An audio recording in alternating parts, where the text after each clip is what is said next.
ஸ்ரீகுருப்யோ நமஹ. அபிராமி பட்டர் இந்த அபிராமி அந்தாதி கிருதி எழுதினவருடைய பேர் அபிராமி பட்டர்.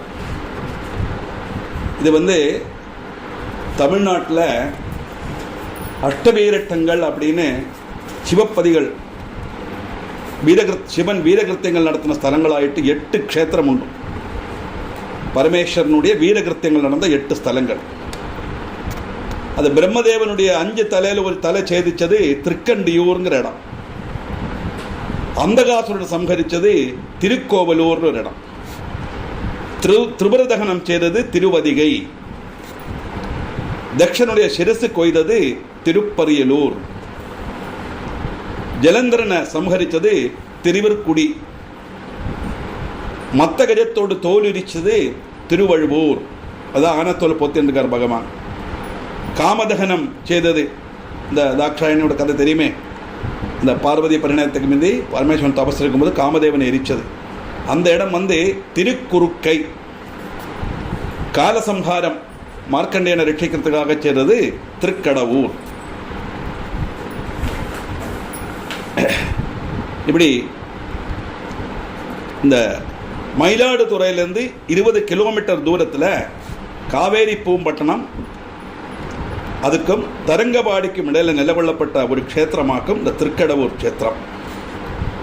காலசம்ஹாரமூர்த்தியும் அபிராமி தேவியும் அங்கே பிரதிஷ்டை. ஈஸ்வரனுக்கு அம்பிகைக்கும் துல்லிய பிராதானம் கல்பிச்சுட்டுள்ள ஒரு க்ஷேத்திரமாக்கும் இந்த திருக்கடவூர் க்ஷேத்திரம். அதானது 16 வயசு மார்க்கண்டேயனுக்கு ஆயுசு. இந்த 16 வயசு கம்ப்ளீட் ஆனால் மார்க்கண்டேயனோட உயிர் போயிடும். அந்த 16ஆமத்த வயசு கம்ப்ளீட் ஆகிற சமயத்தில் யமதர்மன் மார்க்கண்டேயனை பிடிக்கிறதுக்காக வர மார்க்கண்டேயன் சிவலிங்கத்தை கட்டு பிடிச்சுட்டுருக்கார். அந்த வீச்சின யமபாசம் சிவலிங்கத்தையும் கூட சேர்ந்து வர அந்த லிங்கத்திலிருந்து பகவான் ஆவிர்பவிச்சு யமதர்மனை மார்பை பிளக்கிறார். இப்படி எல்லாரும் பிரார்த்தனை பண்ணி யமதேவனுக்கு ஜீவன் கொடுக்கணுங்கும் போது மார்க்கண்டேயனோட ஜீவனை எடுக்கலைன்னா நான் அவனுக்கு மறுபரப்பு கொடுக்குறேன்னு பரமேஸ்வரன் சொல்ல, யமதர்மன் சொல்லுவார், என்னுடைய தர்மம் 16 வயசுன்னா அவன் எடுக்கணுங்கிறது நியமம், அதை மாற்ற முடியாது. அதனால நீங்கள் அனுகிரகம் பண்ணி அவனுக்கு 16 வயசு கம்ப்ளீட் ஆகாமல் பார்த்துங்கோ, அவன் வரம் கொடுங்கோ அப்படின்னு சொல்ல, அவனுக்கு 16 வயசு கம்ப்ளீட் ஆகப்படாது அப்படின்னு 15 வயசு 29 நாள் தான் மார்க்கண்டேயனுக்கு ஆயுசு. 16 வருஷம் ஆயிடுத்துன்னா ஜீவன் போயிடும். அதனால மார்க்கண்டேயனை சிரஞ்சீவின்னு அங்கே லிஸ்ட்டில் சேர்க்கப்படாது. மார்க்கண்டேயன் சிரஞ்சீவி கிடையாது. அபத்தமாக நிறைய பேர் சங்கல்பெல்லாம் பண்ணும்போது சொல்கிறா மார்க்கண்டேயன் சிரஞ்சீவி அல்ல. சிரஞ்சீவினா பிராயமாகும், மரணம் கிடையாது, அதனால சிரஞ்சீவி. இவர் மரணம் இல்லாததுனால சிரஞ்சீவிங்கிற அப்படி அல்ல. மார்க்கண்டேயனுக்கு 16 வயசு ஆகாது. அப்படி மார்க்கண்டேயனுக்கு அனுகிரகம் பண்ணின ஒரு இடமாக்கும் இந்த திருக்கடவூர்.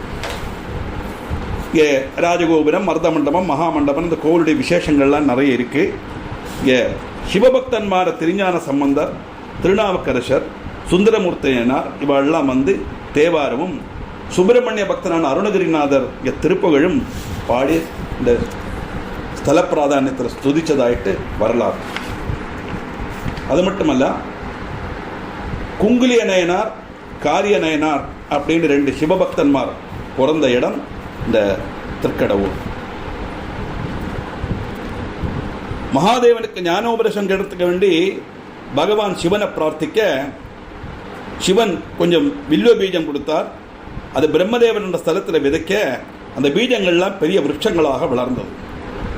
அந்த விருட்சத்து சுவட்டில் சிவலிங்க ரூபமாய் ஆவிர்பவிச்சு பிரம்மாவுக்கு ஞானோபதேசம் கொடுத்தார் பரமேஸ்வரன். அதனால இந்த க்ஷேத்திரம் வில்வாரண்ய க்ஷேத்திரம் அப்படிங்கிற பேரில் அறியப்படுறது. நிறைய விஷயங்கள் சொல்கிறாரு, இதெல்லாம் ஓரமே இருக்கணுமே நினச்சிக்காதவங்க, இதெல்லாம் நான் ரெக்கார்டு பண்ணுறேன், உங்களுக்கு நான் அதில் அனுப்பி தருவேன். You will get it. இது இன்னொரு விசேஷம். இவர் பிள்ளையார் கோவில் உண்டு, கள்ளவாரண பிள்ளையார் அப்படின்னு பேர். கடவுரில் பிரதிஷ்டித்த கணபதிக்கு கள்ளவாரண பிள்ளையார்னு பேர். அது தேவன்மார் அசுரன்மார் சேர்ந்து பார்க்கல கிடையாது. அமிர்தம் கழிச்சா தான் மரணம் இல்லாமல் இருக்கலாங்கிற மோகத்தினால அசுரன்மார் அந்த அமிர்தத்தை ஒரு குடத்தில் அடைச்சி வச்சுட்டா யாருக்கும் தெரியாம. அவ கடவுரில் சேர்ந்தா வந்து குளிச்சு நிஷ்டையாத்தான் அந்த அமிர்த பானம் பண்ணணும். அசுராளாக இருந்தாலும் நியமம் எல்லாம் பாலிப்பான். அப்படியே போயிருக்கிற சமயத்தில் மகா கணபதி இந்த அமிர்தத்தை எடுத்து ஒழிச்சு வச்சுடுறார். சின்னது சிறிய காரியமானாலும் அதை பூஜிக்கணுமே, அதனால கோபம் படிப்பிக்காத விளையாட்டாக அவள் எடுத்துட்டாத. கணபதி தேவன்மார் குளிக்க போன சமயம் பார்த்து அந்த அமிர்த கும்பத்தை எடுத்து ஒழிச்சு வைக்க அந்த அமிர்த கும்பம் தான் சிவலிங்கமாக மாறித்து. அதனால் அவருக்கு அமிர்த கடேஸ்வரர் அப்படின்னு பேர். மிருகண்டூரண புத்திரான மார்க்கண்டேயன், அந்த கதை நான் முதல்ல சொன்னேன். அப்படிப்பட்ட மார்க்கண்டேயனுக்கு இது கொடுத்த இடம் இந்த தமிழ் கிரந்தங்கள்லேயே நிறைய கிரந்தங்கள் தமிழில் இருக்கு. அதில் விசேஷமாக சொல்லப்பட்ட ஒரு பாடலாக்கம் இந்த அபிராமி பதி அந்தாதி. ஏன்னா மற்ற இதுக்கு இருக்கிறத விட இதில் ஒருபாடு விசேஷம். சௌந்தரலகரிலெல்லாம்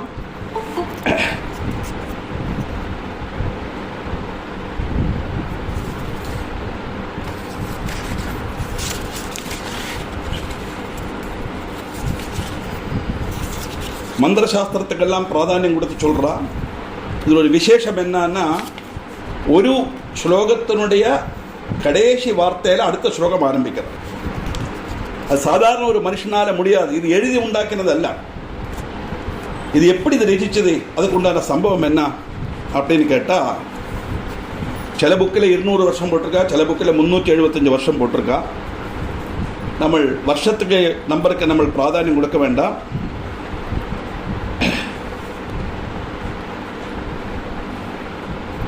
பாண்டியராஜா சரபோஜி மன்னன் ராஜ்யம் பறிச்சுருக்கிற காலத்தில் ஒரு நாளைக்கு தஞ்சாவூர் பரணம் பண்ணியிருக்கார் சரபோஜி மகாராஜா. ஒரு மகர மாதம் அமாவாசை அன்னைக்கு காவேரி நதியில் போய் ஸ்நானம் எல்லாம் பண்ணி, அந்த எப்படிப்பட்ட இடம்னா காவேரி நதி கடலில் சங்கமிக்கப்பட்ட இடமாக்கும் இந்த பூம்புகாரில் உள்ள அந்த இடம்.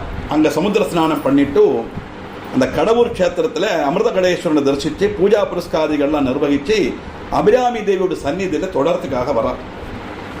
பரிவாரங்களோட ராஜாவை புறப்பட்டு வர அங்கே கூடியிருந்த ஜனங்கள் எல்லாம் ஏதாவது ராஜாவை சத்கரிச்சா வழிமாறி கொடுத்தா ராஜாவுக்கு.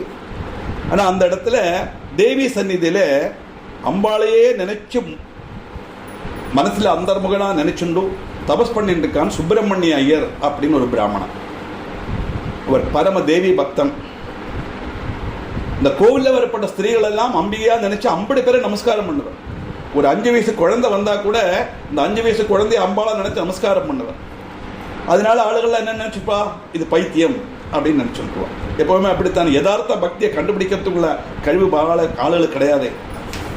ஆனால் அவர் ஒன்றுமே கண்டுக்க மாட்டார். ஆறு வேணா என்ன வேணா சொல்லட்டுன்னு சொல்லி அம்பிகையே நினைச்சுன்னு அம்பிகையே தியானத்தில் இருக்கப்பட்டவன் சுப்பிரமணிய ஐயர். இவன் ஒரு துர்தேவச உபாசகனாக்கும் அப்படி இப்படி நல்லா ஒரு வதந்தி அங்கே பரப்ப மகாராஜா வரார். வந்த உடனே இவர் கண்டுக்கவே இல்லை, எழுந்திருக்கவும் இல்லை, கண்டுக்கவும் இல்லை. உடனே மகாராஜா கேட்குற, யார் இந்த ஆள்? அத்தனை பேரும் மேறி மாறும்போது இவன் மட்டும் இப்படி உட்காந்துருக்கணும், இது யாருன்னு கேட்கும்போது அங்கே இருக்கிறவ எல்லாரும் கூட சேர்ந்து சொல்லுவான், இது ஒரு பைத்தியம், ஒரு துர்தேவத உபாசனை பண்ணப்பட்ட ஆளாக்கும், துர்பதியாக்கும், அப்படியாக்கும், எப்படியாக்கும். அதனால இவனுடைய ஜோலி என்னதுன்னா அத்தியனம், பஞ்சாங்கம் பார்த்து பஞ்சாங்கம் படிக்கிறது. சாதாரண இன்னைக்கு எல்லாம் அந்த நாளாக பஞ்சாங்கம் படிப்பா எல்லா இடத்துலையும், கிராமத்துலலாம் அப்படி உண்டு. இங்கே கர்மனையெல்லாம் நடக்கிறது. ஒரு சித்திரை மாதம் 1ஆம் தேதி பஞ்சாங்கம் படிப்பான். அதே மாதிரி அன்னன்னைக்கு உள்ள காரியங்களை பஞ்சாங்கம் படிக்கிற ஜோலியாக்கு இவனுக்கு அப்படின்னு அவர்கிட்ட சொல்ல, மகாராஜா பார்க்குறார், இவன் இப்படி இருக்கானே, வாஸ்தவமாக இவாலாம் சொல்கிறது சரிதானா, ஒன்று பரீட்சிக்கலாம் சொல்லிட்டு அவரோட காதில் போய் இதுக்கு என்ன திதி அப்படின்னு கேட்குறான். சுப்பிரமணியமோ அப்படியே மகர குண்டலத்தோட பௌர்ணமி சந்திர மாதிரி பிரகாசிக்கப்பட்ட அந்த அபிராமியை மனசிலே தியானம் பண்ணிட்டு இருக்கிற காரணத்தினால கேட்கறது என்ன திதின்னு கேட்டாவும் அவருக்கு அப்படியே நினைச்சினார். இலேச கண்ணை திறந்து பார்க்குறாரு, அம்பாளோட சூபம் முன்னக்கத்திலிருந்து மனசுக்குள்ளே தியானத்தில் இருக்கா பௌர்ணமி அப்படிங்கிற. என்னைக்காக்க முதல்ல சொன்னோம், மகர மாதம் அமாவாசை என்னைக்காக்கும் ராஜா அங்கே வரார். கோபம் வந்த மகாராஜா, இன்னைக்கு பௌர்ணமினா இன்னைக்கு சாயந்தரம் சந்திரனை உதிக்கணும், சந்திரன் உதிக்கலைன்னா உன்னை மரண சிக்ஷைக்கு விதியாக்கிடுவேன் அப்படின்னு சொல்ல, அவர் பாட்டில் போயிட்டார். தியானத்திலிருந்து வெளியில் வந்தார் சுப்பிரமணியம். அவ்வளோ பேரும் சொல்கிறான், என்ன ஒரு அபத்தம் ஆகிப்போச்சே, இன்றைக்கி ஆனால் அமாவாசை இல்லவா, இன்றைக்கி பௌர்ணமி சொன்னேன்ல, எப்படி ராஜ்யம் உதிக்கும் அப்படிங்கும்போது, நான் எப்படி சொன்னேன்னா எனக்கு ஞாபகம் இல்லைன்னு அம்பாளோட சந்நிதியில் போகிறார். அம்பாளை தொடரார். இது நான் சொன்னதல்ல, நீ என்னை கொண்டு சொல்லி வச்சது, அதனால என்ன உண்டோ அந்த தீர்மானம் நீ எடுத்துக்கோ அப்படின்னு சொன்னார். அதுதான் அந்த திருட பக்திங்கிறது. கொஞ்சம் கூட பயப்படலை. மரண சிக்ஷைனா மரண சிக்ஷை, தேவி சொல்ல சொன்னா நான் சொன்னேன், நான் சொன்னது அல்லவே அப்படின்னு போக அங்கே ஒரு அக்னிகுண்டத்தை வச்சு அதுக்கு மேலே 100 கயரா பிரித்து ஒரு ஊஞ்சால் மாதிரி கட்டி அதில் இவர் நிறுத்தியிருக்கார். கீழே மட்டும் அக்னி. இவர் என்ன பண்ணார், அங்கே இருந்தார். இன்னைக்கு சாயந்தரம் சந்திரன் உதிக்கலைன்னா அந்த கயரை வெட்டுவா, அவர் அப்படியே அக்னிக்கு இரையாயிடுவார்.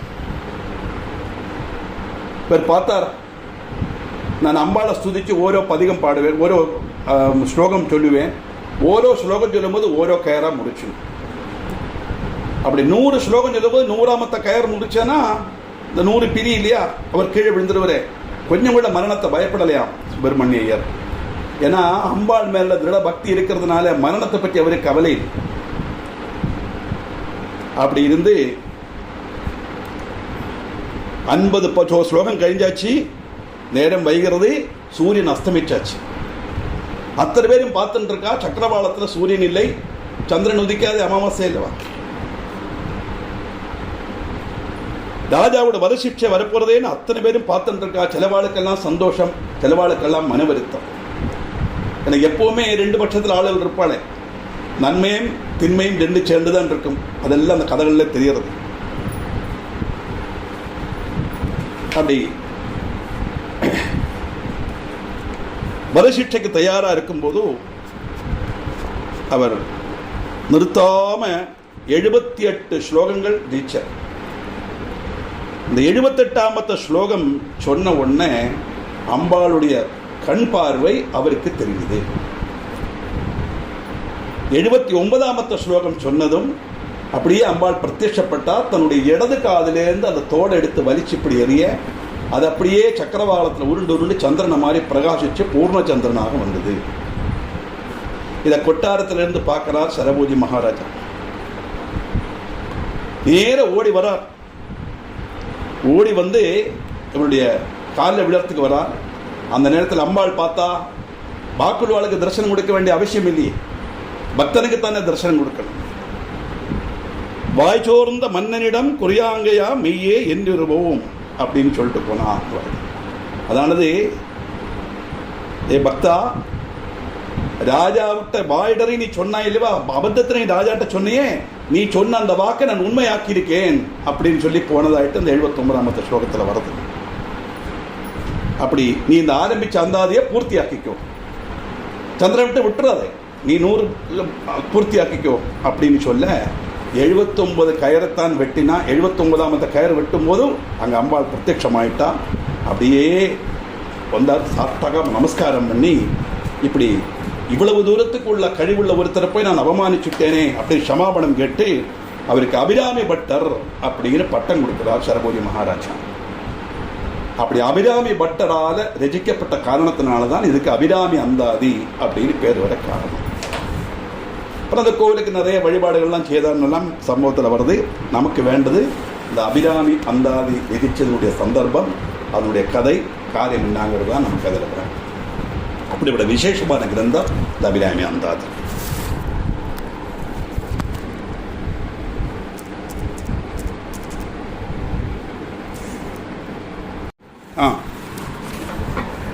தாரம கொன்றையும் செண்பக மாலையும் சார்த்தும் தில்லை ஊரதம்பாகத்து உமை மைந்தனே,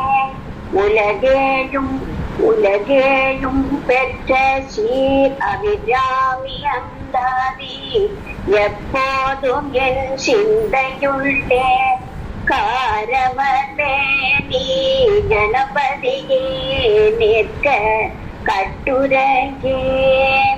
உதிக்கின்ற செங்கதிர் புற்று திலகம் உணர்வுடையோர் மதிக்கின்ற மாணிக்கம் மாதுளம் போத மலர்கமலை துதிக்கின்ற மின்குடி வெண்கடி குங்கும தோயம் என்ற விதிக்கின்ற மேனி அபிராமியந்தன் விழுத்துணையே.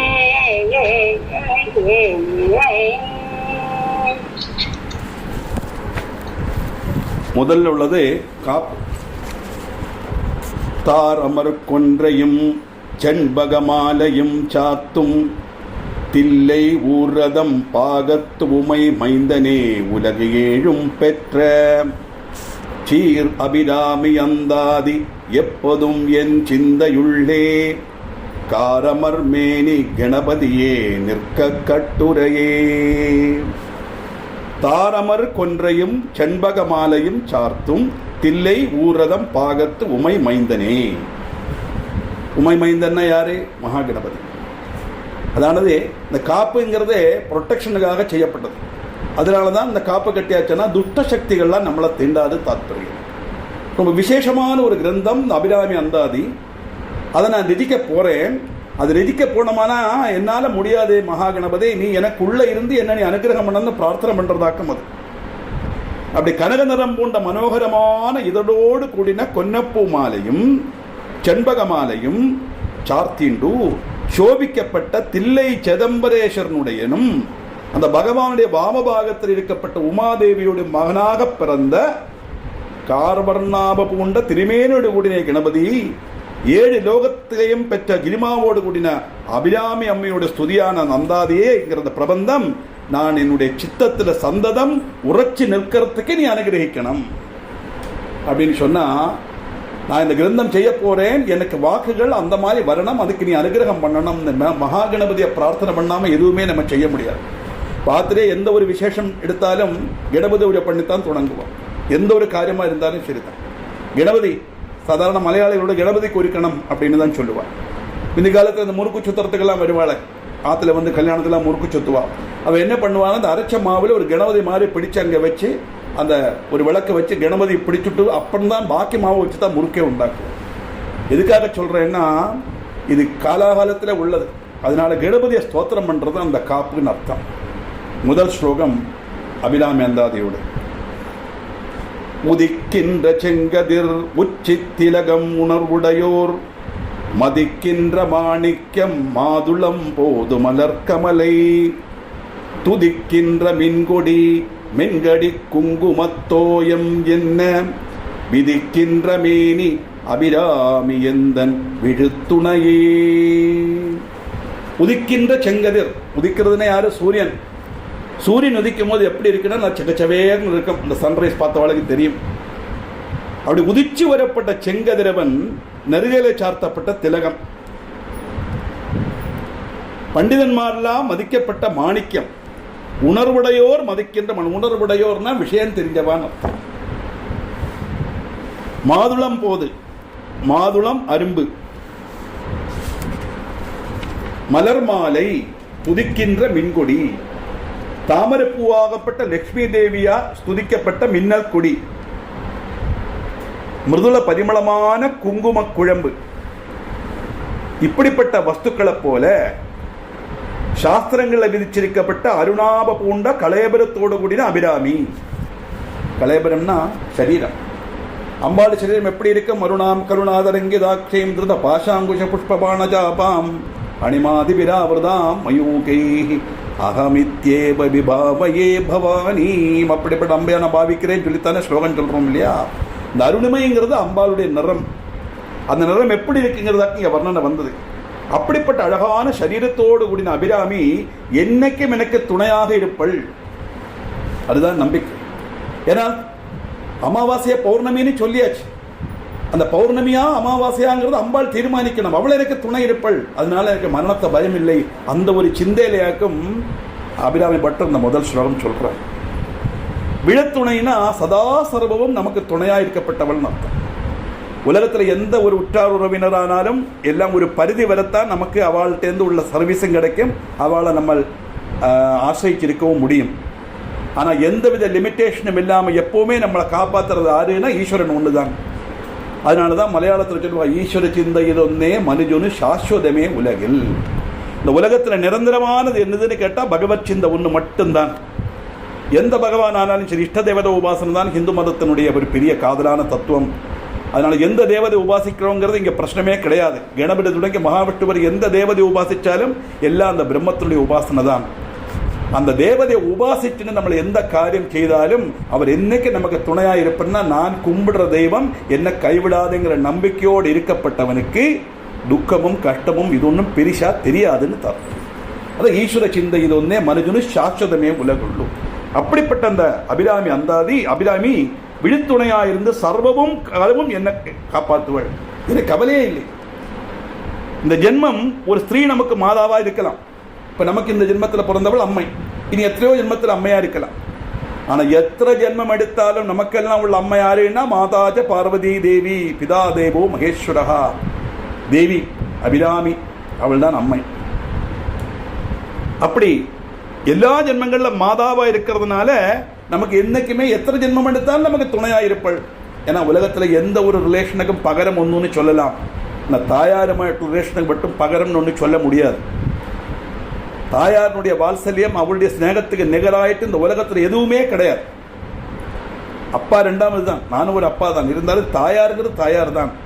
ஏன் இவ்வளவு ஆதா சொல்கிறோம்னா, நம்ம அதனால தான் அம்பாளை நம்ம தாயாராக நினச்சிக்கிறோம்.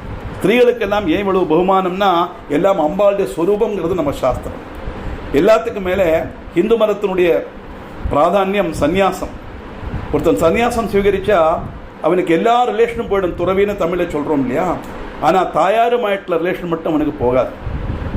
அதனால் தாயார் காலமான கர்மம் பண்ண சன்னியாசி வரணும். ஒரு சன்னியாசி சுவீகரித்து வீட்டுக்குள்ளே வந்தானா அப்பா சன்னியாசி நமஸ்காரம் பண்ணணும். அங்கே அப்பா பிள்ளை கிடையாது, அவர் சன்னியாசி.